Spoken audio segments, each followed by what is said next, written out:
Oh wait. Could be worse. Could be worse. Welcome back, by the way. We were just talking about Lego Star Wars: The Skywalker Saga and how they handle the series. Is honestly pretty funny. Is very. Even the cringy stuff is kind of funny because you just kind of have to roll with it. He's like, freaking like what after like Anakin falls to the dark side when Yoda and Obi-Wan go to the temple, they just find anti-sand graffiti stripped all over the wall. Honestly, that is the most Anakin sounding thing I've heard.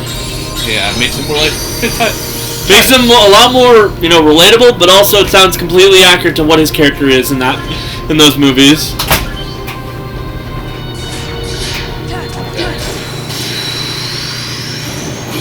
What team did I have again? Oh yeah. And if you remember, I showed you the very ending gag where all the Jedi are reaching out to Rey, and then Anakin just straight up goes, "I don't like sand," out of nowhere. And I really hate how they managed to do that. The interaction is, Master Yoda, it looks like exile has not been kind to you. With your best, you know the Palpatine. A good night's sleep you sorely need. And if you pair up Princess Leia with Jabba the Hutt, the first thing Jabba does is apologize. He actually apologizes? Yeah. I guess it kind of makes sense because to justify it, they kind of have to imply that they're actually working together in the free game. And if you pair up Luke Skywalker with the Rancor, Luke apologizes. I can kind of understand that slightly more, to be honest. Yeah.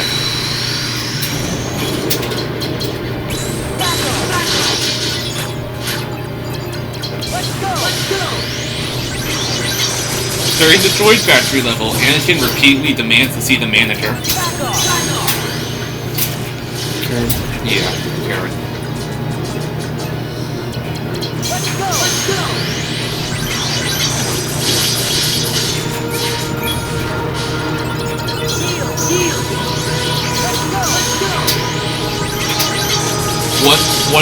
One of the levels in the game is straight up called the Chewbacca defense. And I never thought I'd seen them actually reference it, but here we are. Yeah, I'm not gonna go through that entire defense thing. Better Call Saul is another one. Droid attack on the Wookiees, the high ground. They fly now!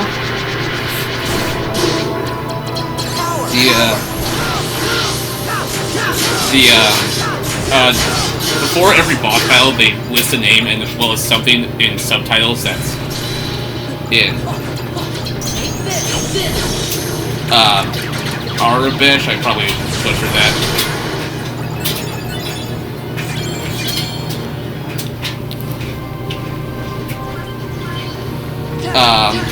And they some of them translate into a joke, like Darth Maul, red dude with a bad attitude. Jango Fett, donor for the clone army. Count Dooku never loses his head. Sure. We'll believe that. General Grievous, more sabers than sense. That actually does fit well. Darth Sidious, also known as the Senate. The Senate!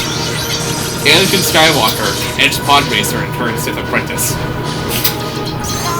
I like how it implies that the Jedi thing has nothing to do with him. It's just ex-pod racer is the most important thing to him. Yeah. Dianoga, which is the thing in the trash compactor in New Hope. Keep one eye open. Darth Vader loves the dark side, hates sand. Rancor, Jabba's pet monster, Patiza, that has a name apparently. Boba Fett, the galaxy's most infamous bounty hunter. Jabba the Hutt, Prime Lord of the Outer Rim. Emperor Palpatine, Emperor, Sith Lord, Senate. FN-2199, Traitor. Captain Phasma, Chrome Dome. Kylo Ren, serious daddy issues. Luke Skywalker, did you do it? Praetorian Guards, Red Guard Redemption. Because they did nothing! Yeah. It's also a reference to Red Dead Redemption. Seriously, like, they always look cool in those original trilogy movies. They literally did nothing. Yeah. KGB trucks, local enforcers. Sovereign protectors. They protect, but they also attack. Protect and attack are missing the K. Yeah, that sounds about right. Now the question here is, did the people who did this, were they allowed to do this, or were they just taking the piss knowing perfectly well that the people in charge would not look into it, to what they're writing? Well, according to some internal info of many Star Wars games, every single aspect has to be approved by Disney and Lucasfilm, so fair enough. They like to receive approval. And they thought, it's Lego, you make fun of us all the time, go ahead. Go nutty, go crazy. Knights of Ren, friends make the worst enemies. BB-90, First Order BB series asteroid droid. BB Boss, BB-90's big brother. Emperor Palpatine in Episode 9. Yes, him again. Him again. Seriously, I love the fact that the LEGO games are always allowed to basically just be as self-aware as possible.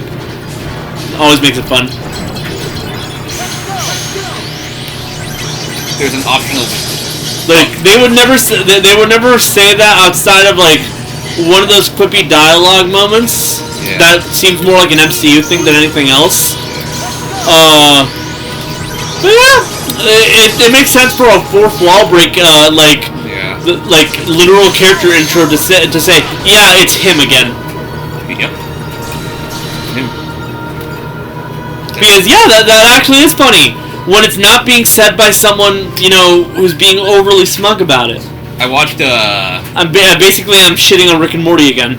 I watched an interview of the Palpatine actor at last year's Star Wars convention. He was like, you know, I thought I was dead, but then I realized, oh wait, I did something he would do. Yeah, sounds about right. If only it weren't for my ungrateful granddaughter.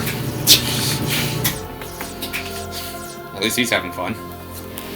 Honestly, he sounds like the type of guy who'd have fun. Yeah. Optional boss, Imperial probe droid. Probably going to regret this.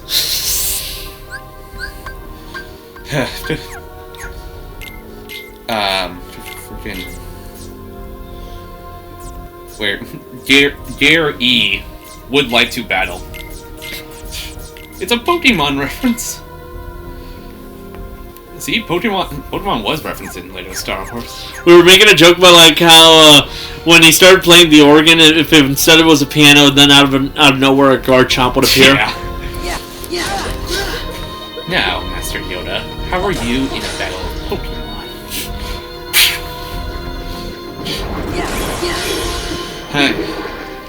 I actually get back here, you. I actually very recently started my epic rewatch of the Skywalker saga. Can it really be called epic? Epic.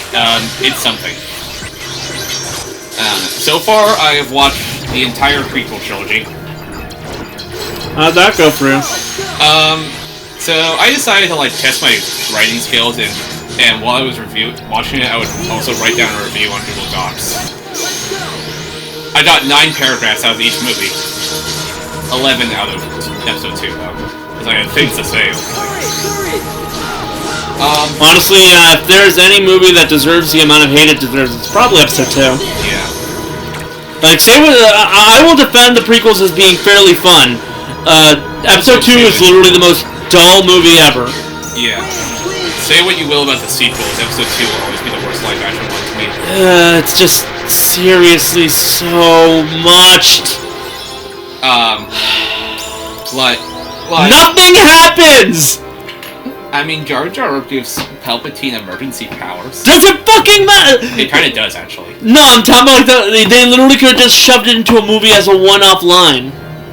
But no, they have to have romance. It wouldn't be so terrible if it weren't for the fact that George Lucas cannot direct romance to save his life. Yeah.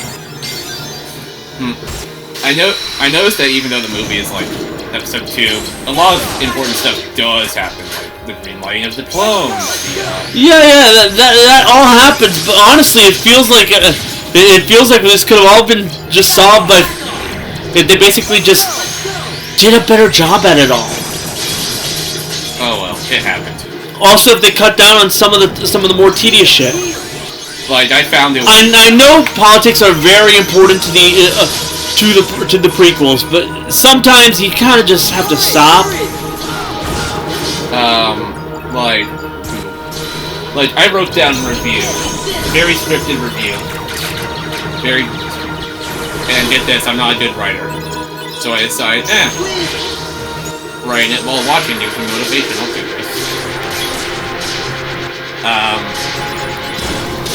Like, one of the things I pointed out for episode 2 was I did not like the increased focus on romance and politics, on top of the rather questionable dialogue for the former. The longer runtime really didn't help either. Basically, like, I know Hayden Christensen, I think that's his name, right? I forget. Sometimes I forget his name, I'll be honest. That's his name. But I mean, I forget the last name, I remember Hayden perfectly well. Because Hayden is a name I don't hear very often. But like, I actually have heard it recently. They even kind of look like Anakin, and I kind of want to say that to them, but I get the feeling it'd be kind of a dick move to say. Yeah. But the thing is, his delivery wasn't the best. But let's be honest here, it's the best he could have given with the dialogue he was given. He does a better job in episode 3, in my opinion. Yeah, not just that. We got proof that like it isn't just the issues of that. It's like the Clone Wars has taught us anything. It's just the prequels could have been done better if they were, given to a better director and not just left to George Lucas, who never directed any of the original trilogy in the first place. He did episode 4. Did he? Yeah. Oh yeah, I forgot about that then. But he did do 5 and 6 for other directors. Yeah, but he, like I mentioned. Also, did episode 4 have any politics? That word just, I'm gonna blow up your planet if you don't tell me where the rebels are. No. But to be fair, episode 4 was the first installment in the franchise. Yeah. Like, they were so unprepared for this shit that they hinted at a Luke-Leia romance. I know, it becomes hard to watch after... Every single time.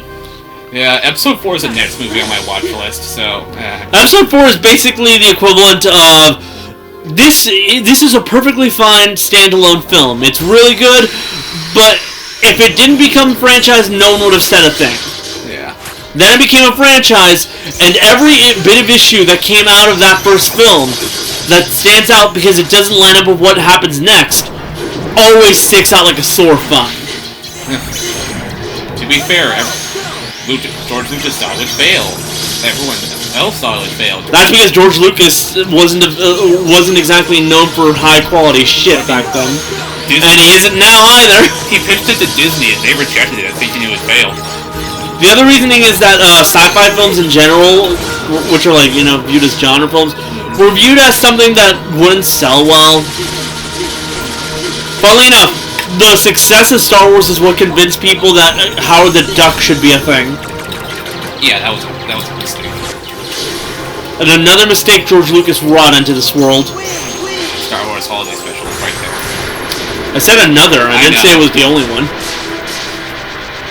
Fucking, he pitched Star Wars to Disney, and Disney thought it would bomb. It's ironic considering 30 years later they bought out the series. So, he eventually barely landed the pitch to 20th Century Fox, which was also bought out by Disney later on.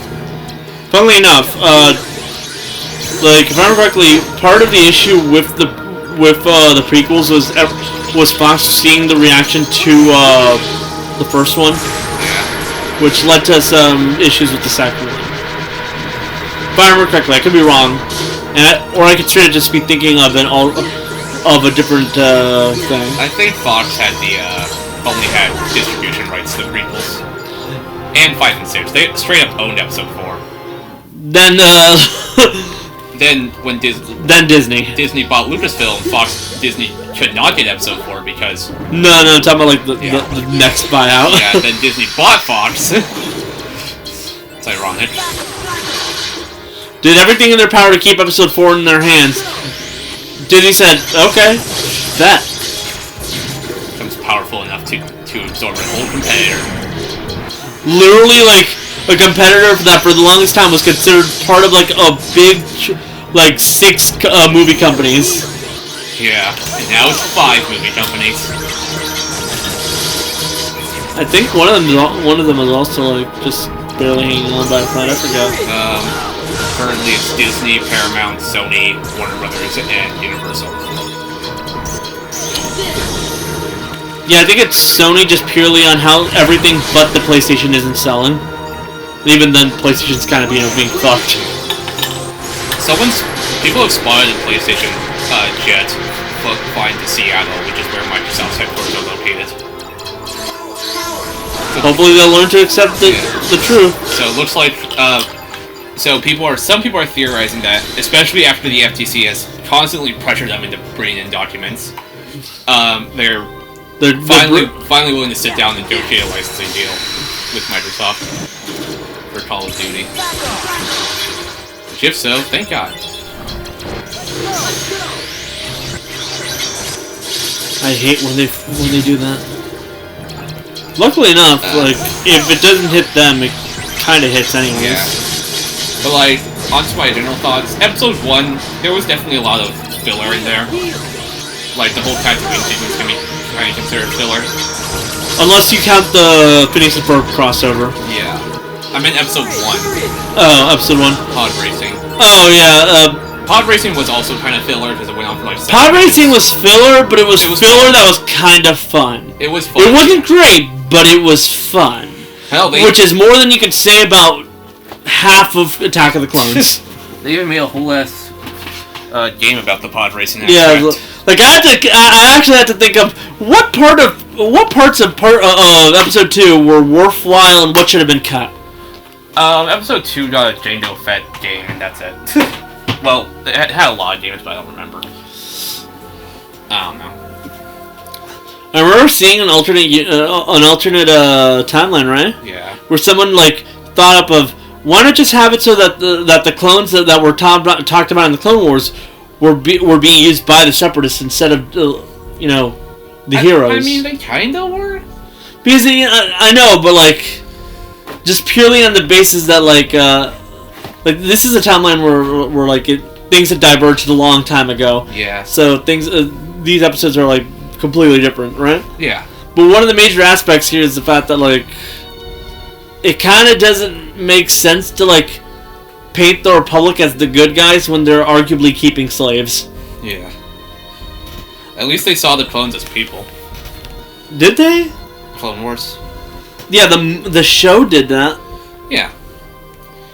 Again, a lot of this could have been handled if they just had something like the show already going back then. Yeah. Oh well. Or if they just expanded on that original Clone Wars cartoon. Oh yeah, that. Well. Episode 1 had a lot of filler, definitely. Half an hour of politics. And most of which could have been cut. Yeah, most of which. There were parts that couldn't have been cut, but some of the special effects do look a bit goofy. But let's be honest here. That could be said about any movie that isn't made by like fucking Peter Jackson. Yeah. Duel of the Fates still holds up though. Duel of the Fates is amazing, and I will hear no other thing. And that is basically what saves Darth Maul as a character. Yeah. Like until they started expanding him and like things like the Clone Wars, the thing keeping Darth Maul as a worthwhile character in existence is the Battle of Duel of the Fates. I'm gonna be honest. Yeah. Episode 2 is bad. We've already gone over how just mediocre episode 2 is. Straight up while I was watching, I like looked up to see how much left. I was only at the 55-minute mark. Because it was the longest Star Wars. The thing about it is that I kind of do subscribe to this mentality that some people have, and that is to be boring is worse than to be bad. I can talk about just how terrible Episode 9 is, but at the same time, I will enjoy myself just because, in general, it's not like an uninteresting film. It's a train wreck, but it's an interesting train wreck. Yeah. Episode 2 is the equivalent of just sitting down at a fucking dentist office to wait. That is how boring it is, in my opinion. Like, I looked up, like, for the longest time, it was the longest Star Wars movie until Last Jedi surpassed it. And, but then I was straight up considering just pausing it and coming back another day. But no, my powers there right. Because then you'd have been lost. Yeah. But, although I was writing down my thoughts at the time. Yeah. But seriously, it's just like... you can say all you want about Episode 9, but at the very least it didn't bore me to death. Yeah, I was able to go through that movie the entire time and just be able to be kept on track. I didn't think that the writing decisions were the best, but it didn't make me fall asleep. I was resisting the urge to laugh, like, half the time. I know everyone in the theater started laughing when they said, "Hi, I'm a droid, my name is Dio," and they were like, "Is that a JoJo reference?" Yeah. But seriously, that is basically my one defense towards that last sequel movie, and it is that the fact that it could always be worse. It's entertaining, at least. I actually haven't seen that one, and as well as Episode 8 ever since I saw it in the theater, so... Man, after that entire thing, I just kind of said, you know what? Would be good for the health? Just taking a break from Star Wars, period. I mean... I haven't even seen The Mandalorian to tell you how long my break from Star Wars has been. I mean, so I only just got back into it. I watched the last season of Clone Wars, but that's because I had an attachment to Clone Wars from beforehand. I'm only just getting back to it because of Lego Star Wars. Lego is basically the main reason that my interest in Star Wars has been kept alive. Yeah. And if that tells you how little opinion I have for Star Wars main writing rights right now is, it's also why I try to avoid talking about things like Andor and Mandalorian and all that, because I haven't watched them. I still haven't watched them because I'm lazy. Anyway, Oh no, that's my reaction to the MCU TV shows. Yeah. Like, I'll give them a chance occasionally, but... Marvel said they admitted there was too much of them, and they're only going to release like 2 this year. I know they did, but at the same time, that interview, is kind of exaggerating what Feige said. And at the same time, the Marvel just got delayed from July to November. Yeah, no, they said that they're going to be starting to space them out better, but they didn't say that they did too much. Yeah, that's what I meant. Well, I'm pretty sure he meant, they came out way too fast. Yeah. But hey, we now have a... It really was a case where they basically gave you no time to rest, which is what led to the sheer amount of hatred towards the MCU going on around right now. Which I've actually seen some people say, the amount of hatred the MCU gets right now is starting to become more annoying than the amount of people who are obsessive with it. And yeah, that's about right. The more I see people complain about how god-awful the MCU is, the more I can think is, man, you guys just can't have fun in a movie theater, can you? Speaking of which, have you seen the reviews from critics for Ant-Man Quantumania? I know it has a low score. Yeah, it's less than 50%. It's in the 40s. 48. Yeah. But you've also seen how the fans are reacting, right? Yeah, audience score is 84. Yeah, and that's about accurate to what I think. The movie has issues with some story-based things, but I had a lot of fun. It was a fun movie. Oh yeah, I saw Ant-Man and the Wasp: Quantumania. Honestly, as much as I enjoyed Thor: Love and Thunder, Ant-Man and the Wasp: Quantumania was a more enjoyable film as it was just a fun movie. Because in general, when I go to the Ant-Man movies, I don't think, oh, this is going to be something really important. I think, so what heist are we going to do now? I mean, it kind of was important in a way. It was important, but not so important because, Loki already kind of built this up. Yeah. Like... MODOK is going to live in my nightmares. Honestly, the more impressive thing is the fact that they decided to go with Ant-Man as the one to introduce Kang to the world. But at the same time, it worked because this was basically Ant-Man, the Wasp, and Kang, the movie. Like, Kang had a bigger presence than most of the characters. When they're talking about the Wasp, they don't mean the modern day Wasp from the movie. They mean Janet Van Dyne, the old Wasp. Yeah. And while Ant-Man is talking about Scott, that's because this movie is basically Scott dealing with the idea that life is moving on around him and he's kind of just stuck in this one place. Yeah. Like, they needed to put Kang in this movie a lot because since he's going to be like the next big cross-movie villain. They needed to start building him up. Yeah. Like, they started with Loki, but who the fuck watched Loki? Because, oh yeah, outside of those diehard fans, the vast majority of people did not watch those shows. Unless the show like really interests me or I'm really bored, I'll either watch the important clips on YouTube or read a plot synopsis on Wikipedia. I say that even though Loki's probably one of the more popular shows. It's just the fact that in general, I don't care about Loki as a character, like at all. My sister's gonna murder you now. Yeah, she's also an obsessive Byakuya Tagami. I couldn't give a shit. Okay. Loki is one of those Tumblr sexy man characters. The same type of Byakuya, the same type of most of the characters she's obsessed with. Well, I don't give a shit about those characters because I'm not sexually attracted to them, so all I can see is what they do on screen. Yeah. More often than not, these characters are assholes. Anyways, quickly moving back to Star Wars, I will say the one saving grace of Episode 2 for me was seeing Yoda jumping around like crazy fighting Count Dooku. It has to be seen to be believed. But overall... Fuck you. But overall, episode... I almost said episode 4. I literally just used all 3 random jokers on this because I was like, yeah, I'm not doing that. I noticed. But overall, episode 2 sucked. Episode 3 I watched literally the next day. Like, episode 3 is so much better than episode 2. Like, 1 and 2, I took a week in between. Episode 3, I literally just watched the next day, which happened to be Valentine's Day. Like, there's issues to that movie, but who gives a shit? It is just a movie to watch. Dude, episode 3 was such a fucking banger. I wasn't even bored in it for a second. It's because Hayden Christensen finally got his footing on like what he's meant to do. Every other actor has been playing these characters for years now. Like, everything's just kind of set in stone. And even George Lucas kind of already knew what he was trying to do with this film. Yeah, it just starts and it never really slows down. Downright to the fact that the only thing people say nowadays is it's a good film.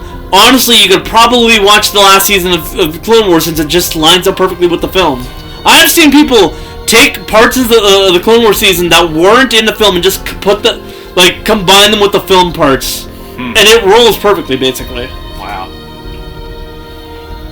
Granted, I've also seen people take literally the entire MCU phase 1 through 3 and line them up chronologically. Oh, that sounds painful. Yeah, it's an interesting watch, I'll give you that much. I will never try that. Like... And like, the final battle in Episode 3 where it cuts between Anakin versus Obi-Wan and Yoda versus Sidious. There's a reason why this is the movie that gets memed on the most, and it might just be one of my favorite scenes in all of fiction. Ever. It's over, Anakin! Hell, I'm gonna say it's better than Duel of the Fates. Fight me. I mean, the song? Because, no. The song and the fight. Well, I don't know. Well, Duel of the Fates, the song did play during the fight. So, the fight is 100 times better. Fight me. Yeah, I'll give you that much. I'm just gonna say this, though. Maul is definitely more intimidating than Anakin. Yeah. Mostly because Anakin, he's kind of a whiny asshole. Yeah, literally. And oh boy, seeing all the meme lines be played out right before my eyes was a sight.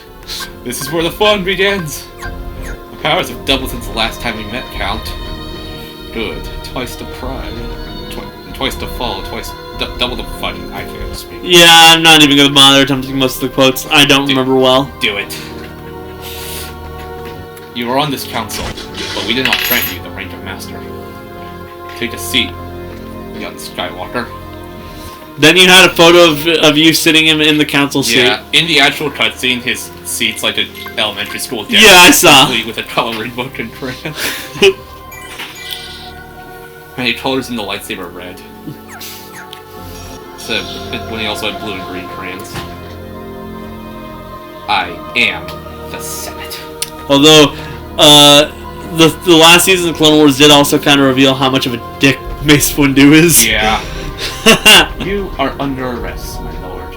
No, just like how he basically said Ahsoka's like suspicions should be ignored because she's just a civilian. Yeah. Dick move. Unlimited power. See, the dark side of the Force is a pathway to many abilities some consider to be unnatural. That scene gave me chills, even knowing it was a meme. I was like, jeez. It's starting to be get convinced that Ian McDiarmid was born to play Palpatine.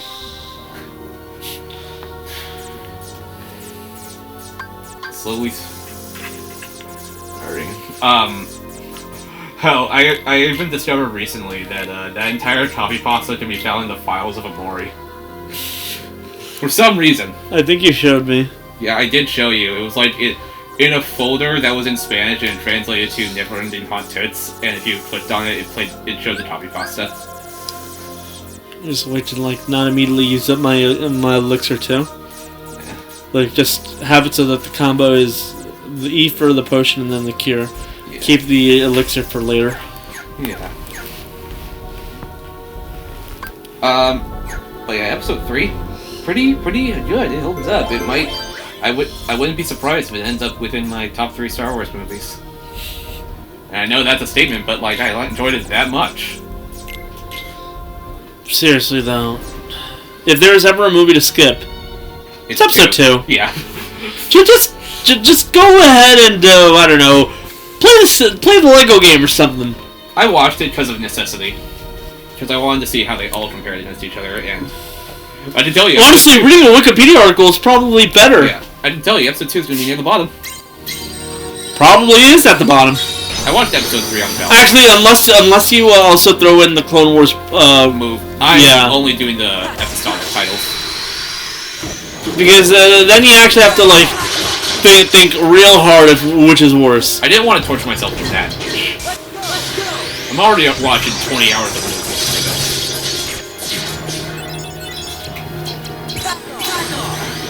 But yeah, overall the prequels were definitely very bumpy, but they picked up near the end. A lot.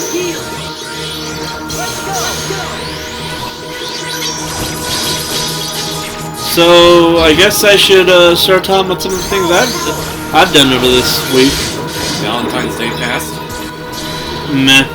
As I mentioned, I watched Revenge of the Sith by myself. Recently I bought the audiobook for Epithet Erase Prison Plastic. That's been fun. As we mentioned, we both watched Ant-Man 3. Not together, surprisingly, but it was on the same day. It was on the same day, at different times though. It's just a funny coincidence. And at different theaters. Like I didn't even know that he'd apparently watch it on the same day that I did. I did. Until like quite literally, we were in the car. Yeah.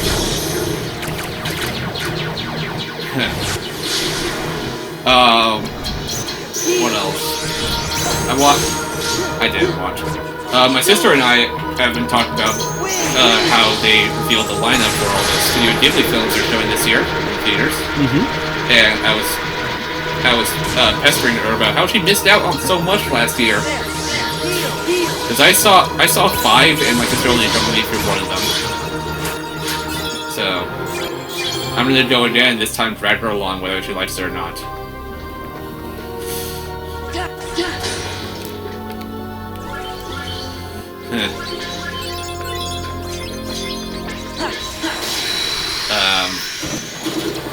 So yeah, unlike last year, they're also showing My Neighbor Totoro. So I'm gonna be able to watch that for once. I saw it in theaters before. Well, I'm really seeing it now. My sister's seen it. Oh, but funny enough, you remember how, like, the anime club? I do. Okay, so back in my freshman year, or I think it was either my freshman or sophomore, one of the two. We'd saved up enough money to try and see My Neighbor Totoro in theaters, like, as a club, right? Yeah. Not everyone showed up, but some people did. And, like, along with that, we basically got to go to Benihana, right? Where's that? It's a Japanese restaurant. It's not like entirely authentic. It's one of the more showboaty ones. But I was gonna say that, like, after that we were meant to go off to watch My Neighbor Totoro, but the theater it was at, like, it wasn't open for some reason, and like yada yada yada. We basically just couldn't. So instead, we went off to watch the Lego Batman movie.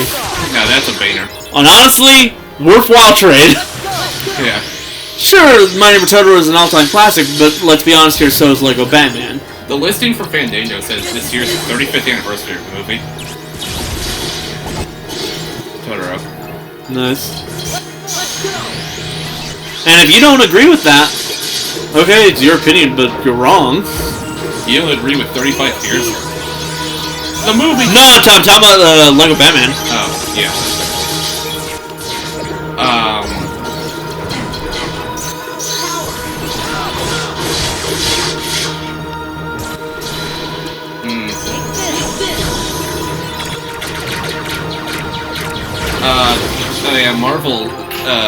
Marvel head Kevin Feige, I'm pretty sure that's how it's pronounced. Yeah.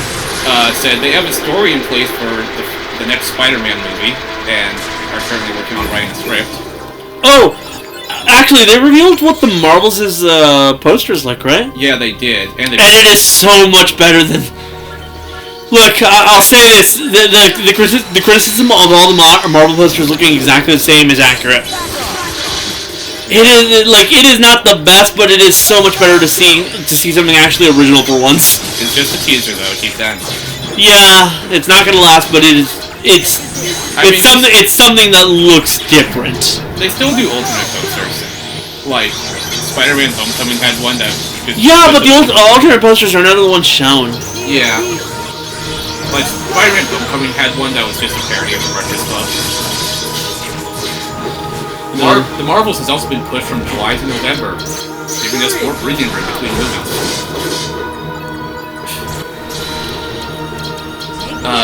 They have reiterated once again that Deadpool 3 is going to be rated R. Shut up. They have to constantly re-say it because no one's believed them for the last 3 years. And now seriously, like the moment they acquire Fox, they had to go out and say it. And no one had believed them at all. 20th Century Fox, well, now 20th Century Studios has continued to put out R-rated movies even after the Disney acquisition. What makes you think they'll stop for Deadpool? Well, actually, I don't know if Deadpool will be under 20th Century this time. So...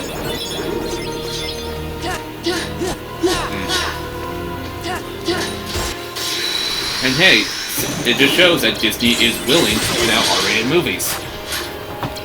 I know it was apparently like Touchstone, but nobody remembers Touchstone. I remember Touchstone, if only just because of Nightmare Before Christmas. Yeah. Fox, with 20th Century, they have a more recognizable brand to shove all their adult stuff into.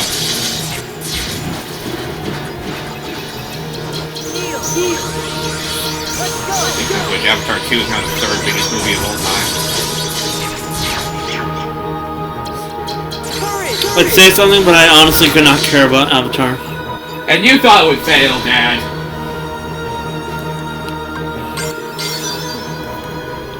I've seen some people apparently complain that it'd be getting more money if Puss in Boots 2 hadn't been a thing. I mean, I feel like they're both aimed towards different target audiences. Yeah, Puss in Boots is like your family film. That's a stupid complaint if I've ever heard one. But at the same time, I'm gonna be honest here. Yeah. From what little I've seen of Avatar 2 and what I have seen, which is the entirety of Puss in Boots 2, I'm gonna be honest, Puss in Boots 2 looks way more interesting. It was. Like, I enjoyed Avatar 2, but it's definitely more for It's a retread. Definitely more for older audiences who really love to look at water. Puss in Boots 2 is fun for the whole family. Avatar 2 is the equivalent to all those GameCube games that had water physics just because they needed to show off just how advanced the GameCube's graphics were. Now Avatar 3 will have groundbreaking fire physics because, sure. No.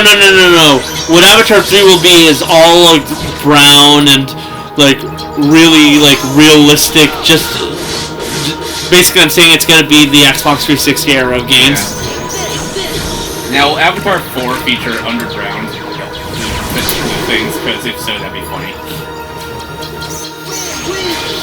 Avatar 4 will be equivalent to PS4, Xbox One. Avatar 5 will finally get PS5. Avatar 5 will not come out because no one's been able to get a single ticket to that movie. Yep. Freaking hell. Fucking hell. Early Xbox 360 graphics be like...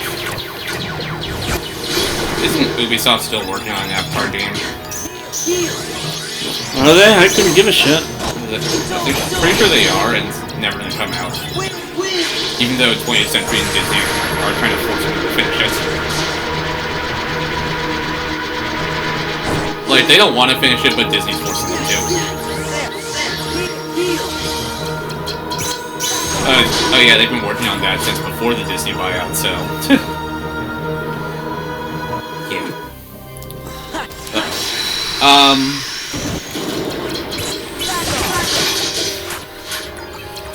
Maybe if... These are literally all the same battles, and I'm gonna have to just deal with it. Maybe if Kingdom Hearts 4 is next-gen exclusive, they can throw in an Avatar world and really push the graphics of that. That's a joke. By the way, this whole thing of doing the exact same thing is the equivalent to actually running a meta deck in Yu-Gi-Oh! You're just gonna have to get used to either failing or doing what you're meant to do at all times.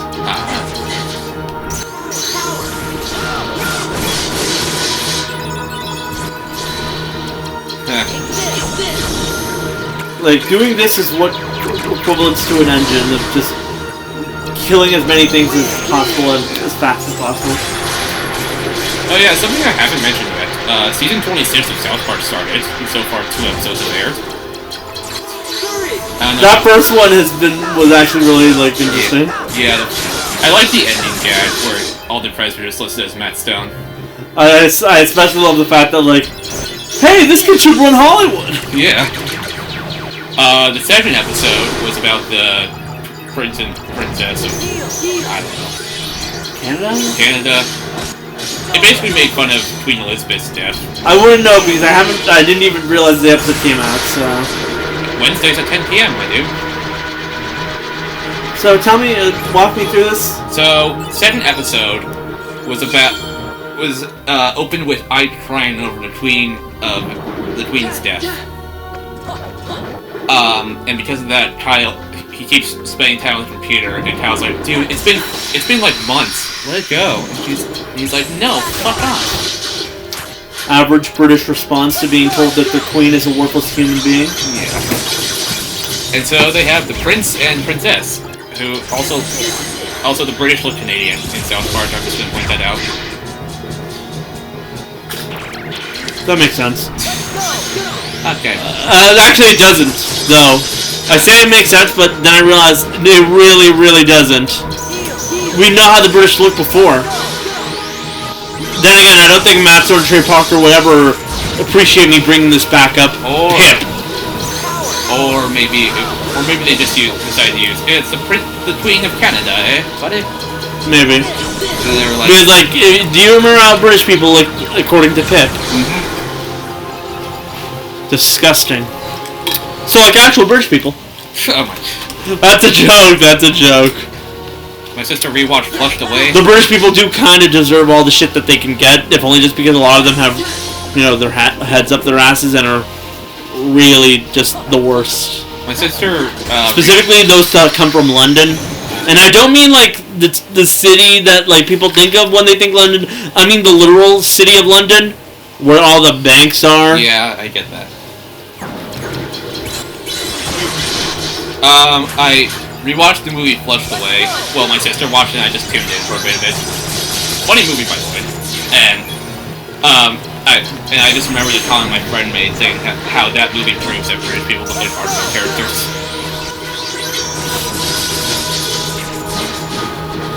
Shape Rose has been uploading again, but... Yeah, did you hear about the car crash? Yeah. We know for a fact that these videos have already been pre-recorded. Yeah. Funnily enough, he's gone on record to say, like, I know quite a few people are you gonna, like, you should take some rest or you should retire. He basically outright said being online has actually been helping him, like, cope with all that. And saying all that, while it's well-meaning, it's also really condescending. So please don't harass him into, like, stopping to do what he's doing. He clearly is using this as, like, a way to help himself get better with this. And, you know, help himself feel better about everything that happened. Also, give him more opportunities to talk shit about Trek the Third. Yeah. I actually really will be looking forward to when he makes that long-form Puss in Boots 2 video. Because he did say that he would in the... future. Yeah, for the video going over the top 15 movies of the year. Yeah. Did we really not talk about that? Because I swear I would have brought it up. It was on my mind, but for some reason I just forgot to bring it up. No, because I watch Shape Rose quite often. Yeah, so do I. I'm surprised that, like, I would have brought it up, like, last week or the week before. But, no, it's been, like, 3 weeks since that accident. I just never brought it up. I don't know why. I don't know, maybe we're subconsciously trying to be respectful about the whole thing. Maybe our commentary was just too focused on other stuff. That and the fact that more often than not I stay quiet in this game because I try not to, like, lose focus. I mean, we railed about Star Wars, high school lives, my sex life, Nintendo Direct. That was all part of the same. Yeah, Nintendo Direct that happened. Those first 3 were all part of the same video. I actually don't think the Star Wars one was, except for us just randomly talking about, like, how we were talking about Star Wars before recording. It was. How I delayed the sleeping to go see Deadpool 2 with the homies because Saturdays are for the boys. Anyway, what were we talking about? Oh, yeah. Episode 2 of South Park, The Prince and Princess of Canada. There's new ones. And apparently they made fun of the actual people. I don't know if they're from Canada or not. You should probably just look into it on like, the South Park wiki. We keep saying Canada because they look Canadian, but... Basically... But so does fucking Saddam Hussein.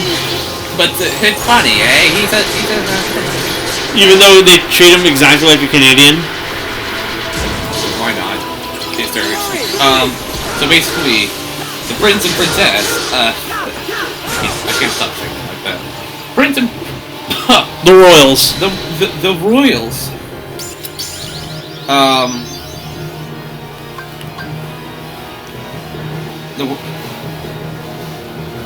Ha! Nice.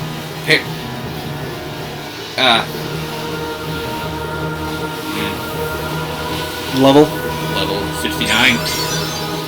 Okay, don't level up again. Impossible. So it was a parody of, Britain's Prince Harry and Meghan Markle's decision to step back as senior members of the British royal family, also known as Megxit. Oh yeah, because Harry had to deal with the fact that his family is horribly racist and doesn't approve of his wife. Yeah, and everywhere they go... Also, one of his brothers is a pedophile. Everywhere they go, they hold up signs like, "We want our privacy, buddy," but they shout it so loudly, like, is this really privacy? And then they end up moving into Cartman's old house. But given that they don't move out at the end of the episode, I guess they're here to stay. Honestly, that's a fair thing. Like, if that house is so iconic, they might as well have someone else live there now. Yeah, and I just thought that was funny. It's kind of like what happened with like Stan's house. It doesn't show up anymore, even though it's been a major backdrop of the series for ages. Yeah. So the fact that Cartman, who is arguably the most famous character in South Park, because let's be honest here, Kenny, He's dead. Kenny doesn't do anything. Slowly doing more. Slowly. He used to be like the face of South Park, but Then he died. But I say used to, but it was really because of that joke. In reality, Cartman's always been the face of South Park. You see. Yeah. Actually, funnily enough, all 4 of the boys can count as the face of South Park in one way, shape, or form. Yeah. Stan, because if you were to list any of them as the protagonist, it's going to be Stan. Yeah. Cartman, because he's easily the most famous for all of the shit that he does. Kenny, because when people think of the golden age of South Park, they think of his deaths.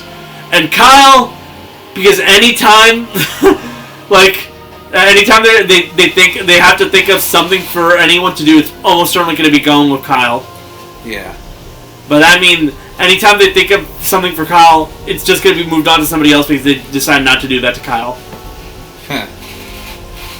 Also, because in general, it's kind of like the most comedic duo, Kyle and Cartman. Yeah. I don't want to bring up the other reason why Kyle is so popular with the fans, because it's stupid. Then let's not bring that up. Yeah. Anyway. But we can all agree the fucking they're quite literally meant to be like the most famous out of the kids at their school, right? Yeah. They're the ones that get up to the most shit. Also, everyone hates them. Yeah, totally. Like, straight up, fucking Craig outright stated in like a season 11 episode, like, where like basically he said, "You want to know why no one hangs out with you guys? It's because you get up to all this shit all the time." Yeah. So. What I'm saying here is I rewatched Dallas Sparks' ranking video recently. Yeah. If I would ever rewatch it, I would just be bits and pieces. I watched it in full. I watched it in full once, but not for a rewatch. I ranked my life once. Actually twice, due to the Family Guy ranking and the SpongeBob ranking. So that's 3 times. And the Disney ranking. That's 4 times. Jesus Christ. What do I do with my life?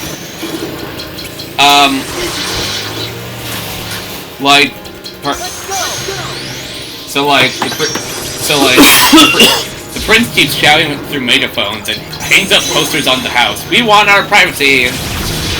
Yes, buddy. And Kyle's like, will you keep it down? And he's like, hey, you're not respecting our privacy. So he just fucking throws a golf ball at his window. And then Kyle notices that Butters is dating to brand management or something. So the thing is, yeah, it's actually kind of a fair thing to criticize Harry and Meghan.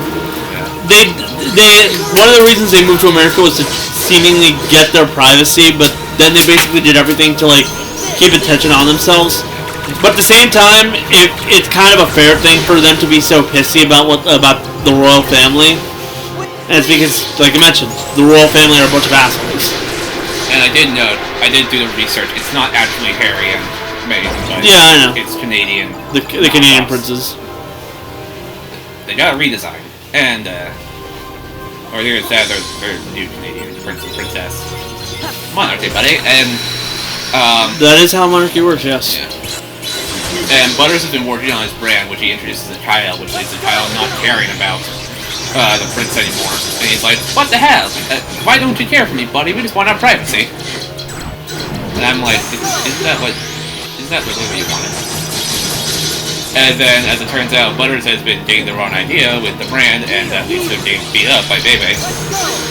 Which, Kyle breaks up, confronts the brand manager. I think the company's name was Pub Hammer or something. And it turns out the prince and princess are also getting their brand, and then Kyle gives an epic speech, and then everyone just bails on it. That's what I was trying to remember. Kyle's main gimmick is that he's usually the one to give speeches. Yeah, and then everyone. There's a reason why I remembered more about the fact that like Matt and Trey have like thought about killing him off before I even thought about the speeches. And that's probably because Kyle's the least interesting member of the group, in my opinion. Yeah. And then they all go. The kids all go outside and play basketball, and then he was like, and then the prince comes on, like, can I play with you? And they're like, sure. So he pulls out a full set of drums and starts playing while they play basketball. Roll credits. But yeah, any like children of like a king and queen is named Prince, along with anyone who marries them is named Prince and Princess. If it's not the exact same, it's probably like siblings to the main ones we know of. Yeah. I mean, by the time this episode airs, we're probably going to be, the season's probably going to be like halfway over, maybe. Maybe. So, we're recording this on February 19th for context, because I have a lot of stuff backlogged up to go up. And just like last year, two extended specials are due for Paramount Plus this year. Wonder what they're gonna do now. Honestly, who fucking knows? Wizard, did I have that card or no? Honestly, at this point, who fucking knows? I did not. Yeah, they're doing 2 every year until at least 2027, which would bring the show to season 30. 30! I'd be shocked, but there are shows that are still ongoing that are longer now. The Simpsons. South Park is never gonna fucking die because they're gonna piss off everyone until the end of time. The creators have stated that's their intention. They will run the show to the ground until Comedy Central finally starts to pull them apart. Yeah, just like a couple of other beings out there, they basically said, we're just gonna keep doing this until they decide they don't want it anymore. And to be fair, that's a fair thing to say. Also, I feel like it's too profitable to just let die.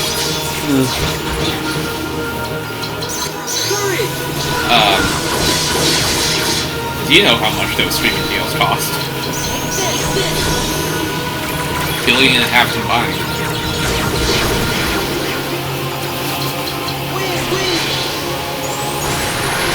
And just like the last 2 seasons, if you can even count season 24 season, the next episodes are being added to HBO Max the next day. Starting from season 27, which is 2024 season, those new episodes will go to Paramount Plus first, and then HBO Max. And then 2025, all the episodes are going to leave HBO Max and go to Paramount Plus. So they can all be under one roof. How much do you bet the specials are just going to be put into the respective seasons they actually belong in? They're branded as movies on Paramount Plus, so I think they'll stay separate. Fair enough.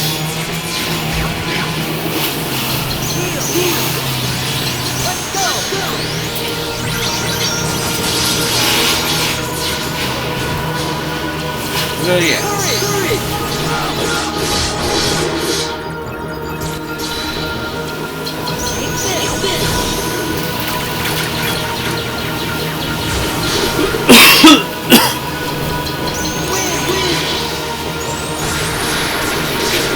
And also another reminder, a new South Park game is in development. Honestly, every time I think about that game, I think, man, did they forget about it or something? I think they're likely staying as quiet as possible until they're ready to show something off. Because all we know is that it's happening, and Ubisoft is not involved in it at all. Instead, being developed by a studio called Question Games and published by THQ Nordic.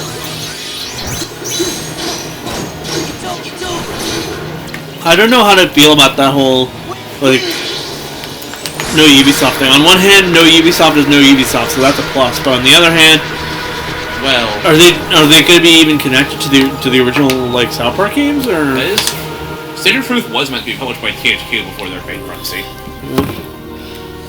But like, will they acknowledge the games? I mean, on the staff, if you look at the staff for the new development team, it's actually a bunch of former developers for both Stick of Truth and Fracture. Yeah, no, I'm talking about, like, legally can they do that? Probably. According to copyright, South Park, like, Paramount themselves owns the rights to the game. So, Fair enough. So probably.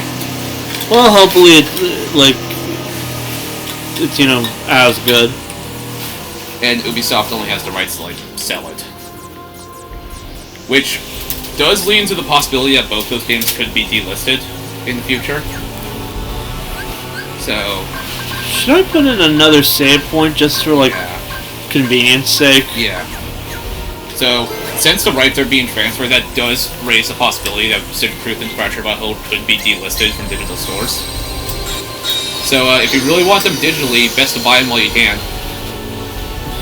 Thankfully, unlike the initial release of Scott Pilgrim, both games are available on physical media. Yeah. Though Stick of Truth on Switch is digital only. I should put that out. I have it physically, so... Well, not on Switch, but, you know... My copies of the games are physical. All my Sticks of Truth are digital. That one actually is digital because... You know... Alright, a PS3 game. Yeah.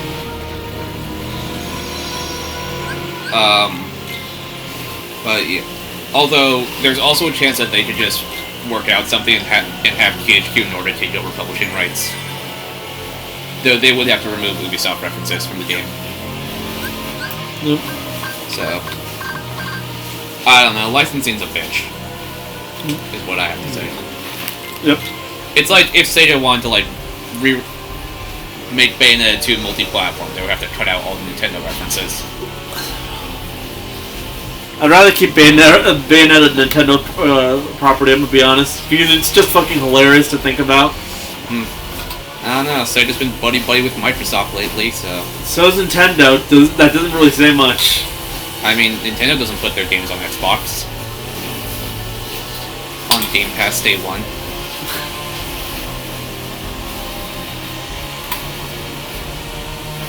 Checkmate. I can't say much about that because, let's be honest here, Nintendo doesn't publish any games that isn't, like, fucking Fatal Frame outside of that. Yeah. Fatal Frame is owned by Koei Tecmo. Yeah, but it's mostly published by Nintendo, but I mean, they're the ones that pay for it all. Heck. Well... There's a reason why one of the characters from the Fatal Frame series is originally meant to be in Melee. As a playable. Are you sure it was that, or... It was... Famicom Detective Club?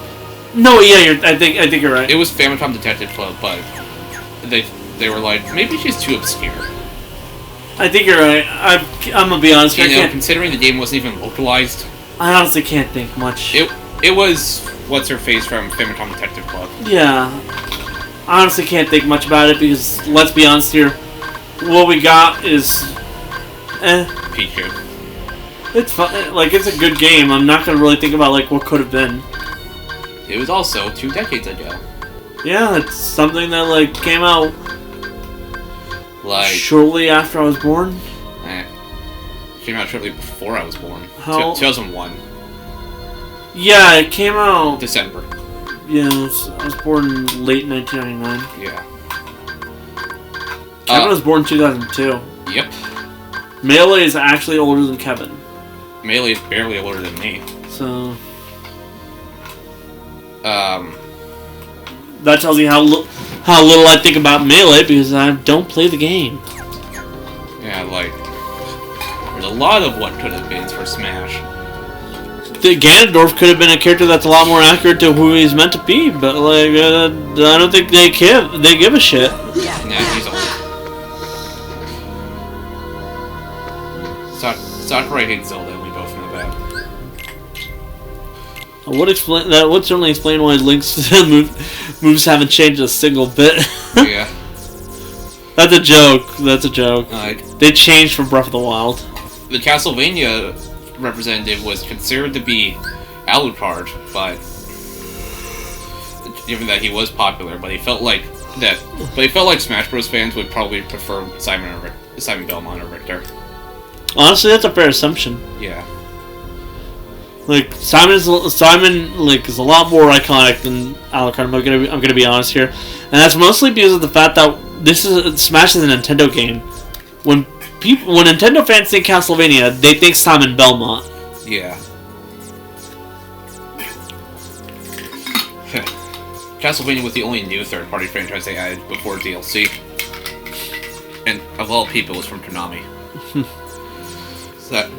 Sakurai considered Decidueye for the Pokemon Sun and Moon character, but he chose Incineroar because he felt Decidueye would offer nothing unique. That's a fair assumption. And also Sakurai wanted to do a character with a professional wrestling-based moveset. Yeah. Fighters from ARMS and Xenoblade 2 were considered for the base game. But they were too late. Yeah. Both did happen through Fighter Pass 2. I find it funny just how pissy people were when the DLC whenever it was a first-party character. Yeah. Because it's like, are you guys stupid? I mean, they've got... Quite literally, have you seen did you see the DLC list for friggin'... 4? Yeah, like, most of that was first-party. Yeah. I mean, in terms of newcomers, it was 3 third-party and 1 first-party. So, still, leaned heavily in third-party. Pass, I feel like, in the retrospect, having some first-parties out there makes sense, because... Some don't. Yeah. Byleth. Yeah. Like, in a... I know Three Houses is really popular. We did not need Byleth in there. Yeah. I mean, after you got the bombshell announcement of Joker from Persona, that pretty much changed everyone's... what the hell do we expect? Yeah. Persona 5 wasn't even on the Switch at the time. And wouldn't come for like another 3 years. I like how you say that, like Cloud didn't do that already. Yeah. Well, people were, like, extra picky. Freaking Hero from Dragon Quest. Popular request in Japan. So many people complain about that, and like so many YouTubers out there who actually know what Dragon Quest is in Japan. It's like, look, this is the request for the Japan people. There were people in the West that were excited for Hero. Yeah, I know there were, but you know what I'm talking about. Yeah. Chat. As mentioned, Hero was a popular character request in Japan. Banjo-Kazooie were a popular character request in overseas. The same was true for like the Echo Fighters Chrom and Dark Samus. Chrom was a popular request in Japan, and Dark Samus was popular overseas. So they were added because of that. See guys, popular demand does get your favorite fighters in. Sometimes. So, they actually Head of Rare actually explained how Banjo got in. It was like at E3 2018 when they had first announced Ultimate, like showed it off. A representative of Nintendo went to him and asked if, you know, it would be a good idea to bring Banjo as DLC. So, and he was like, yeah, sure. So they connected the two teams, and here we are. Every time I hear about like the things that like happen for Smash characters, all I can think is, man, this game is a miracle to even happen. Yeah. Something like this would never happen again. They even said fucking the DLC went over budget, even with Pass 1. With the Joker introduction video, they went over budget. I think you could actually tell by like the fact that certain trailers just felt like there was no real trailer. It was mostly just gameplay. Yeah. You can tell whenever the budget run out. Yeah. It's actually more noticeable in Smash 4. Yeah. Dude, like DLC every newcomer got a cinematic trailer. And then the DLC had like no CGI at all. Yeah. Like the most impressive one for Smash 4 DLC was Ryu. Yeah. Who got like a remake of the classic like Hadouken scene from Street Fighter 2. Outside of that, no one got shit. Like I think it wasn't until Bayonetta that they started that like anyone got any actual like story animation shit. Barely. Corrin had some I say that because Bayonetta got like a slight bit of animation, I think. No. No, for like the whole pit, like Oh, no, that was all gameplay footage. Oh my god. Yes, I'm looking into this because I can. Okay. Smash 4.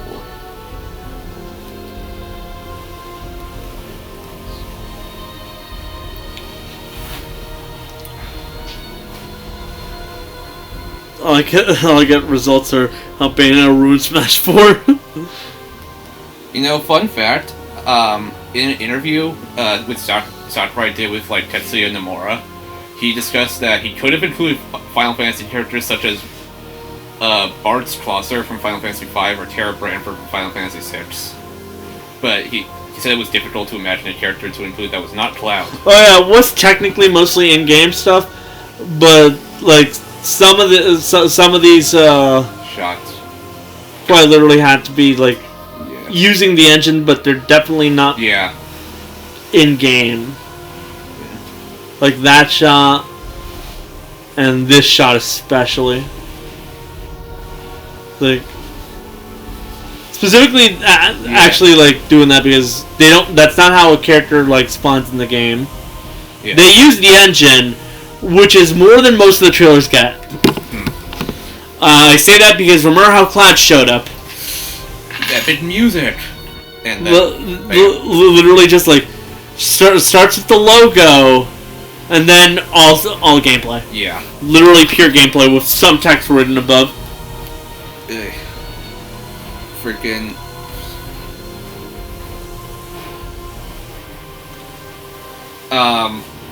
like here Banjo's trailer reused assets from K. Rool's trailer. Sakurai we keep on talking about this like I don't. Meanwhile, I'm trying to like, I'm trying to resist moving forward because I kind of don't want to. I get that. Kind of want to move on to Amori right about now. Yeah. Joker's trailer, Sakurai even said Nintendo requested to be shown at the last minute, so they had to rush that trailer. Should I just finish one last room? Yeah. Byleth's trailer was reused cutscenes from Fire Emblem 3 Houses. Oh yeah, you can tell by the lag. Steve's trailer was... Wait, what the fuck? Why am I here? Sonic punches Mario into Minecraft. Twitter crashes. That was a fun day. Yeah, any day where Twitter's just not working is fun. The world was peaceful for 15 minutes. In fact, a former employee of Mojang said after revealed that negotiations between them and Nintendo have been going on for at least 5 years. So, 2015. I mean, he was potentially considered for Smash 4 DLC or Ultimate Base Game. But, you know, complexity. Them literally having to add Minecraft elements to every single fucking stage. They had to reprogram every single stage just so the block placement could work properly. And the mining. Because they wanted to make it clear to the source material that, hey, on the surface you mine, you get that different type of material. And then, and on top of all that, they had to do it while working from home because of 2020. But hey, they did it. And now I have the Steve and Alex amiibos, so I can be happy. They look really menacing.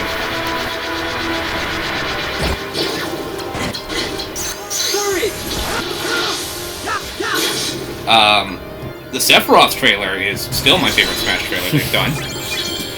Just recreate the opening of the first trailer, well, and then just have the final boss of World of Light and then killed. The man who just murdered trillions of people gets sliced in half like Sephiroth just swatted a mosquito. Probably more than trillions since it seemingly annihilated the entire galaxy. Yeah.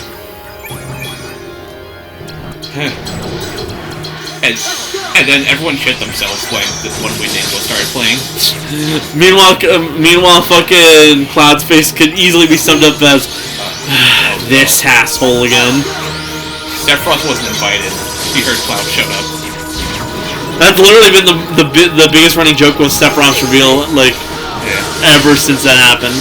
Wherever Cloud goes, Sephiroth must follow.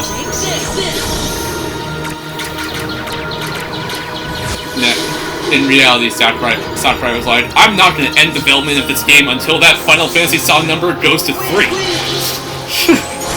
And then Square Enix was like, fine.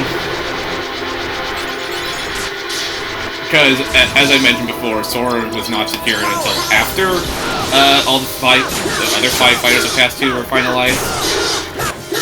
Yeah. So probably Square Enix met with Nintendo and was like, okay, Sora might be a bit too difficult now, but we can get you Sephiroth. You good with that? Can I murder Mario at least? Sure.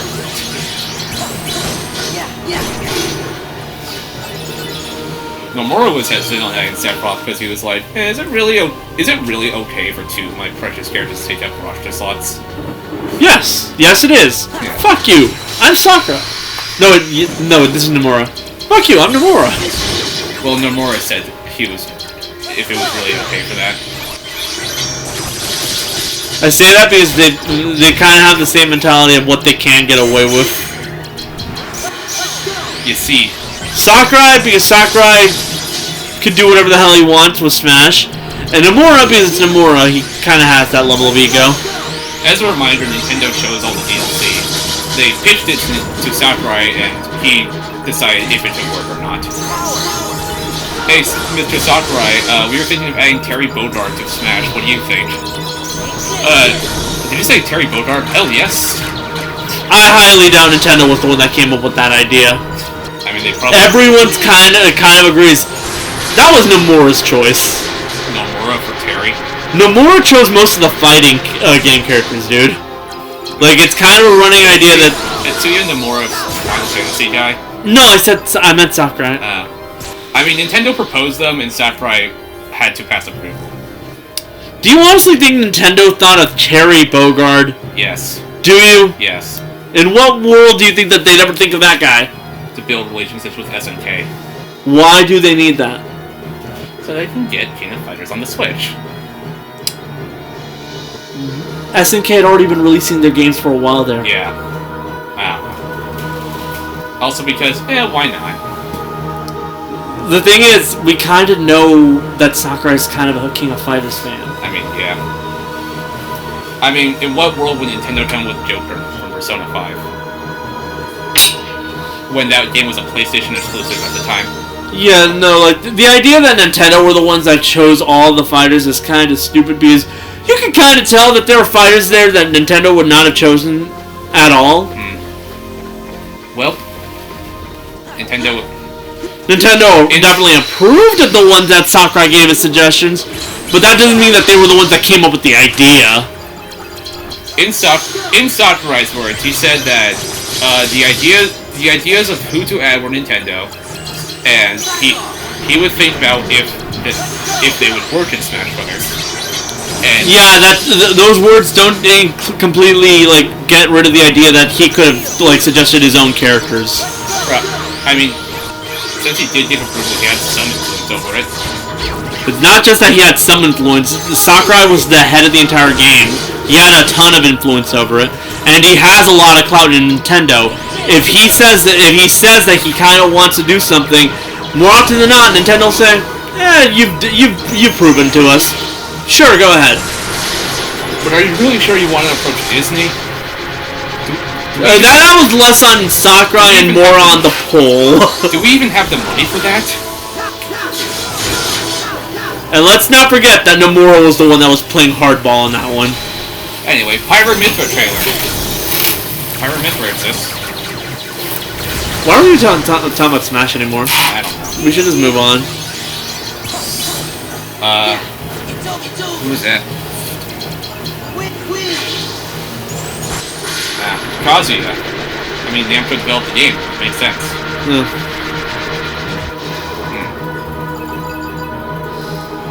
Sora. That was a holdover from the Fighters ballot. Sakurai stated adding Sora was not easy. Every single aspect had to be approved by both Disney and Square Enix. Every single aspect. Yep. Imagine there was a whole lot more back and forth between everyone.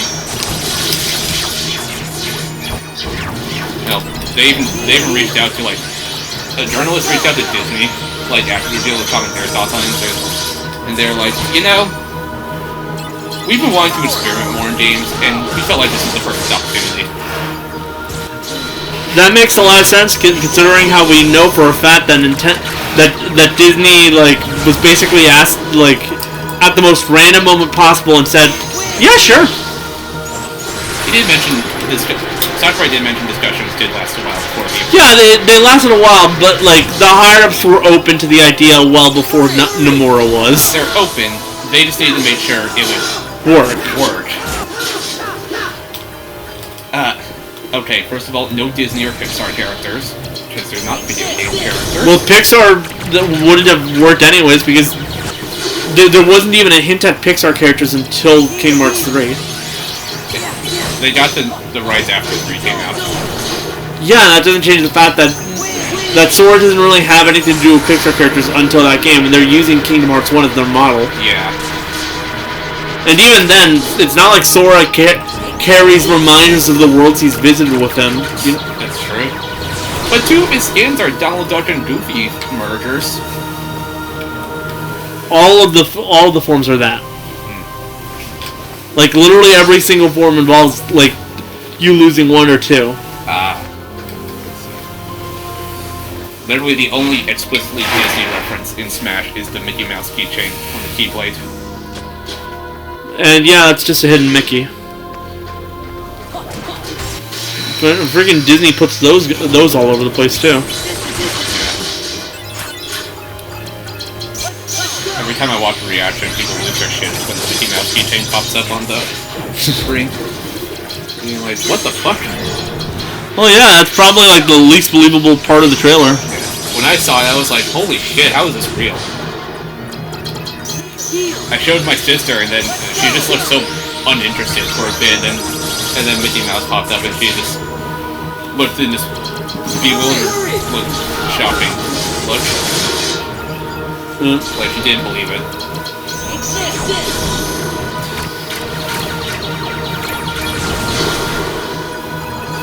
Hey.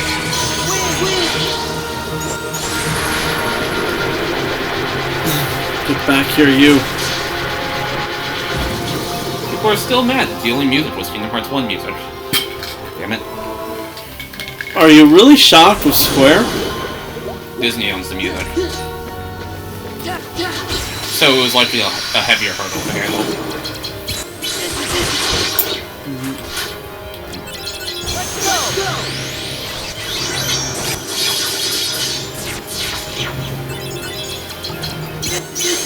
I mean, given how difficult it probably already was, it works for what it is.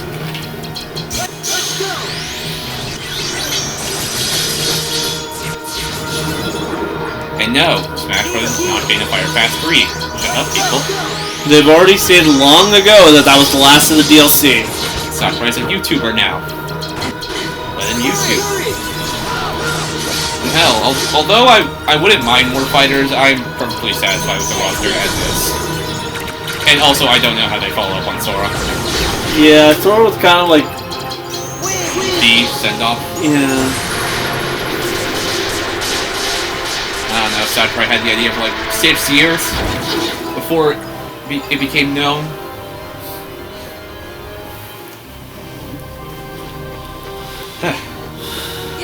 And I'm pretty sure Nintendo doesn't want to go broke again, so... yeah.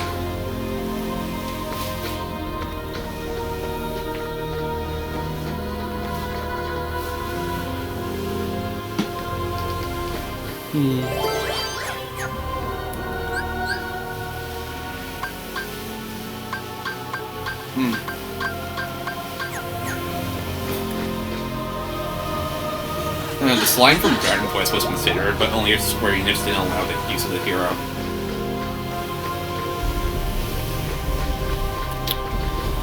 Should we move on to Nomura now? Yes. Okay. I've had enough. Also, I'm getting hungry. Yeah, I'll run to the bathroom anyway. Sister asked if mail came for today, and I was like, it's Sunday. She's like, oh, right. If what? It, oh, mail? Yeah. Meals and come on Sundays.